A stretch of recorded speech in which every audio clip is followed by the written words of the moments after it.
Ahem. Hello. Hi, how's it going, friends? Today I would like to take a little tour of this page with you. This is I've already read this a couple times. Well, I've read it once. It is a article in from the website indiancountrytoday.com, and it is about the two-spirit cultures, or the two-spirit people within Indian, aka Native American culture. And the reason why I say Indian is because I recently watched a video where I forget. Oh yes, it was CPG Gray, and he said that the word Indian is used within those within like people who live on the reserves. So apparently, it's considered to be acceptable and stuff within that culture. So that's what I heard. So and the but I mean anyway, I'm gonna read the article now. The New World. This romanticized term inspired legions of Europeans to race to the places we live in search of freedoms from oppressive regimes, or treasures that would be claimed in the name of some European nation. Those who arrived in the Native American Garden of Eden had never seen a land so uncorrupted. The Europeans saw a new geography, new plants, new animals, but the most perplexing curiosity to these people were the original peoples and our ways of life. Of all the foreign life ways Indians held, one of the first Europeans targeted for elimination was the two-spirit tradition among Native American cultures. At the point of contact, all Native American societies acknowledged 3 to 5 gender roles: female, male, two-spirit female, two-spirit male, and transgendered. LGBT Native Americans wanted to be identified within their respective tribes and not grouped with other races, officially adopted the term two-spirit from the...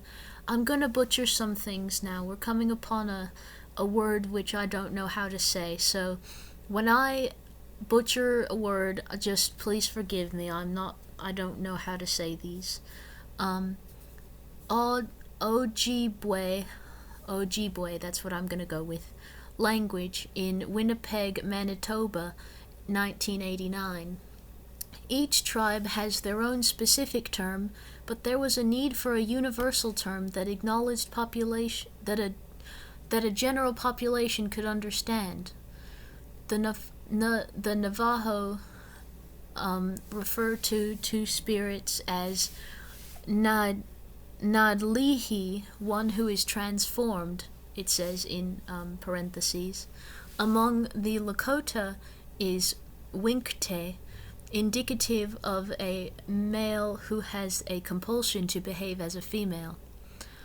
Nismaniduwag, two-spirit in Ojibwe. Oh, it's probably Ojibwe or something. I just don't know. I'm very sorry. Hemahe, half man, half woman in is it cayenne, or like the pepper? No, that's stupid. Sorry, to name a few. As the purpose of... What if it was cayenne? Okay. The purpose of two-spirit is to be used as a universal term in the English language. It is not always translatable with the same meaning in native languages. For example, in the Iroquois Cherokee language, there is no way to translate the term, but the Cherokee do have gender variants for terms for women who feel like men and vice versa. Old prejudices in the New World. The Jesuits and French explorers told stories of Native American men who had given to sin and hunting women with wives and hunting women with wives, and later the British returned to England with similar accounts. George Catlin said that the two-spirit tradition among Native Americans must be extinguished before it can be more fully recorded. In keeping with European prejudices held against natives, the Spanish Catholic monks destroyed most of the Aztec codices. Don't know what that word means. To eradicate traditional native beliefs and history, including those that told of the two-spirit tradition. In 1530, the Spanish explorer Cabeza de Vaca, I don't know, I'm very sorry, wrote in his diary of seeing quote-unquote soft Native American males in Florida tribes dressing and working as women. Just as with all other aspects of European regard for Indians, gender variance was not tolerated. Europeans and eventually Euro-Americans demanded all people to conform to their prescribed two-gender roles. This is a photograph.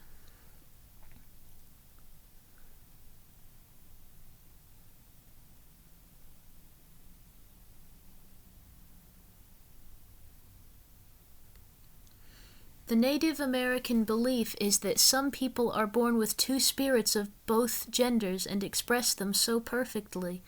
It is if they have two spirits in one body. Some Siouan tribes believe... It is Siouan, isn't it? Like Sioux Indian? I do hope so. I do hope I got it right. I'm very sorry if I get it wrong. Believed that before a child is born, its soul stands before the Creator to either reach for the bow and arrows that would indicate the role of a man, or the basket that would determine the role of a female. When the child would reach for the gender-corresponding hand, sometimes the Creator would switch hands, and the child would have chosen the opposite gender's role and therefore casting its lot in life. Native Americans traditionally assign no moral gradient to love or sexuality. A person was judged for their contributions to their tribe and for their character. It was also a custom for parents not interfere with nature, and so among some tribes, children wore gender-neutral clothes until they reached an age where they decided for themselves which path they would walk, and the appropriate ceremonies followed. I found that brilliant. I think that's very beautiful. I think all of this is quite beautiful. The two-spirit people in pre-contact Native America were highly revered, and families that included them were considered lucky. Indians believed that a person who was able to see the world through the eyes of both genders at the same time was a gift from the Creator. Traditionally, two-spirit people held positions within their tribes that earned them great respect, such as medicine men/women, shamans, visionaries, mystics, conjurers, keepers of the tribe's oral traditions, conferers of lucky names for children and adults. In parentheses it says, "It has been said that Crazy Horse received his name from a winkte." Nurses during war expeditions, cooks, matchmakers, and marriage counselors, jewelry/feather regalia makers, weavers, singers/artists, in addition to adopting orphan children and tending to the elderly. Female-bodied two-spirits were hunters, warriors, engaged in what was typically men's work, and by all accounts were always fearless. That's fantastic. Traditional Native Americans closely associate two-spirited people with having a high-functioning intellect, possibly from a life of self-questioning.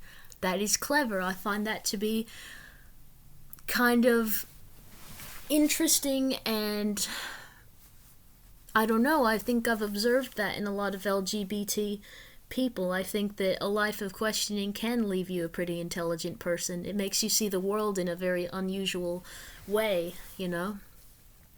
Keen artistic skills and an exceptional capacity for compassion. Rather than being social dead-enders as within Euro-American culture today, they were allowed to fully participate within traditional tribal social structures. Two-spirit people, specifically male-bodied, biologically male, gender female, could go to war and have access to male activities such as the sweat lodge. However, they also took on female roles such as cooking, cleaning, and other domestic responsibilities. Female-bodied, biologically female, gender male, two-spirits usually only had relationships or marriages with females, and among the Lakota, as they would sometimes enter into a relationship with a female whose husband had died. As male-bodied two-spirits regarded each other as sisters, it is speculated that they may have been seen as incestuous for two spirits to have been in a relationship with each other. Within this culture, it was considered highly offensive to approach a two-spirit for the purpose of them performing the traditional role of their biological gender. That's just based. Finds them and kills them. This is someone's name, and I find that really hardcore. Osh-Tish, also known, and I'll never stop being embarrassed in my pronunciations. Also known as finds them and kills them, which is hardcore and amazing, was a Crow Bade two-spirit, and was celebrated among his tribe for his bravery when he attacked a Lakota war party and saved a fellow tribesman in the Battle of Rosebud on June 17th, 1876. My throat's starting to hurt. I need to drink some water.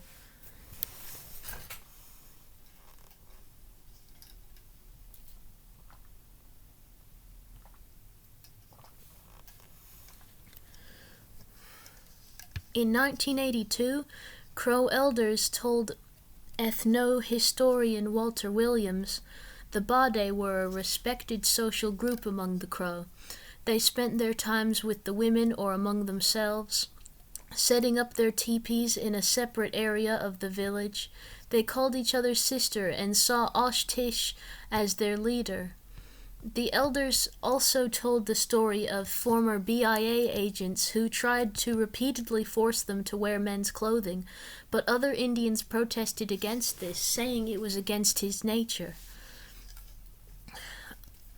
Joe Medicine Crow told Williams, one agent in the late 1890s tried to interfere with Osh-Tish, who was the most respected Bade. The agent incarcerated the Bades, cut off their hair, made them wear men's clothing. Oh no. He forced them to do manual labor, planting these trees that you see here on the BIA grounds. The people were so upset with this that Chief Pretty Eagle came into Crow Agency and told the agent to leave the reservation. It was a tragedy trying to change them.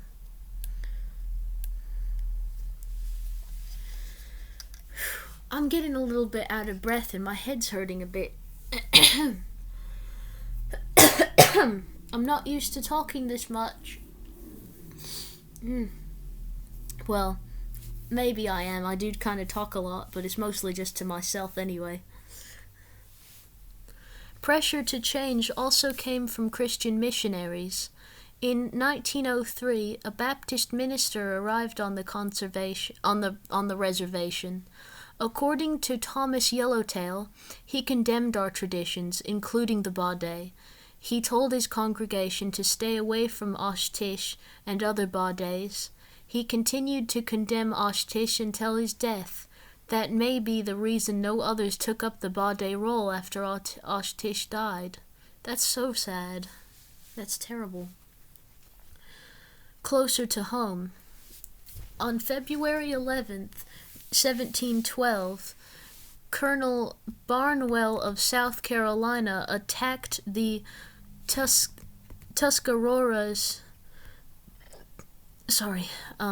at Narhantes, a Tuscarora fort on the Neuse River. I'm so sorry, I don't know how to say anything. Is it Nuise? I just don't know. Barnwell's troops were surprised to find that the most fierce of the Tuscarora warriors were women who do not surrender until most of them are put to the sword. It was an Iroquois custom to put two spirits on the front lines to scare the enemy. A warrior woman and a man in woman's clothes were as frightening to Euro-Americans as they are now. That's hilarious, isn't it? John Lawson wrote of the Tuscarora. During their move to winter hunting quarters, women carried grain and other provisions. After arriving, most of their time was spent in getting firewood, cooking, and making craft items. Men who were poor hunters, possibly Burdakis, procured bark for the cabins, ran errands back to the town where the old people were left, made wooden bowls and dishes and clay tobacco pipes. By the early 1900s, it had been claimed that there were no alternative gender roles among the Six Nations Iroquois/Haudenosaunee, despite documentation and oral histories. Most, if not all, tribes had been influenced by European prejudices.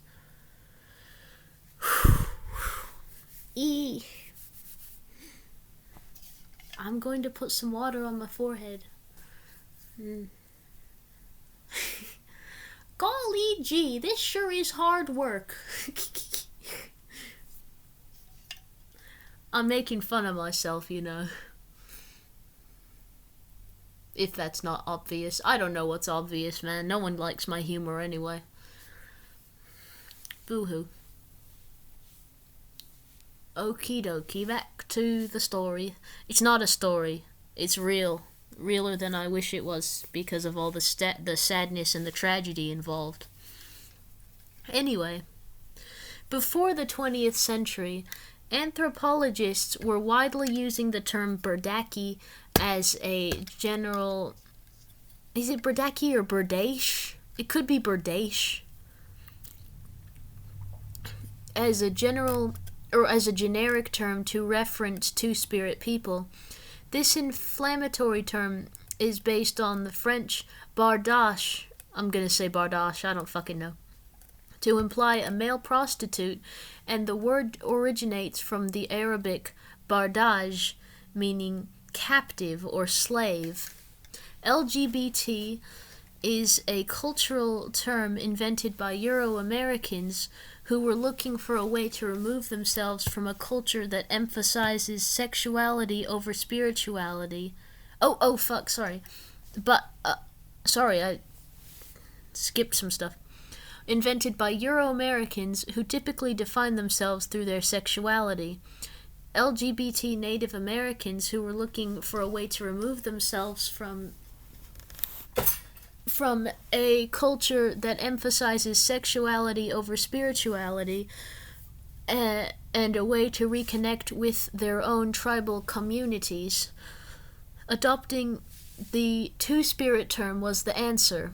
The term is sometimes referenced more abstractly to indicate two contrasting spirits, such as warrior and clan mother, or eagle and coyote.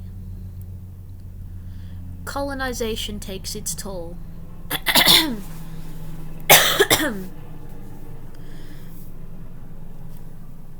As Europeans forced their way into North America, colonial governments eagerly formed white power structures, land grabbed from natives,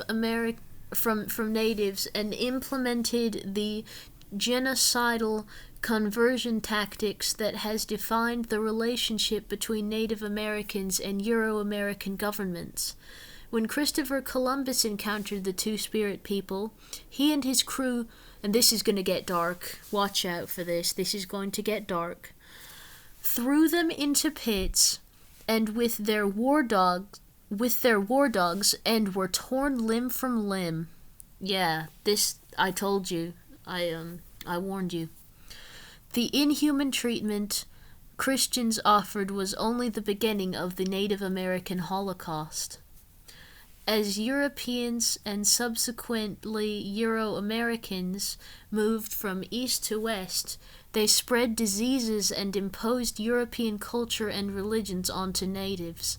In the 20th century, as neurotic prejudices, instigated by Christian influences, increased among Native Americans, acceptance of gender diversity and androgynous persons sharply declined. Two-spirits were commonly forced by government officials, Christian representatives, or even their assimilated Native American communities to conform to standardized gender roles. Those who felt they could not make this transition either went underground or committed suicide. The imposition of Native American marriage laws invalidated the same-gender marriages that were once common among tribes across North America. The Native American cultural pride revivals that began in the 1960s/Red Power movements brought about a new awareness of the Two-Spirit tradition and has since inspired a gradual increase of acceptance and respect for gender variance within tribal communities. It was out of this new tribal and self-respect that encouraged the shedding of the offensive Berdashi term that was assigned by Europeans. I will leave the last words to the late Lakota actor, native rights activist, and American Indian Movement co-founder Russell Means. In my culture, we have people who dress half man, half woman. Winkte, we call them in our language. If you are Winkte, that is an honorable term, and you are a special human being. And among my nation and all Plains people, we consider you a teacher of our children, and are proud of what and who you are. That is very powerful.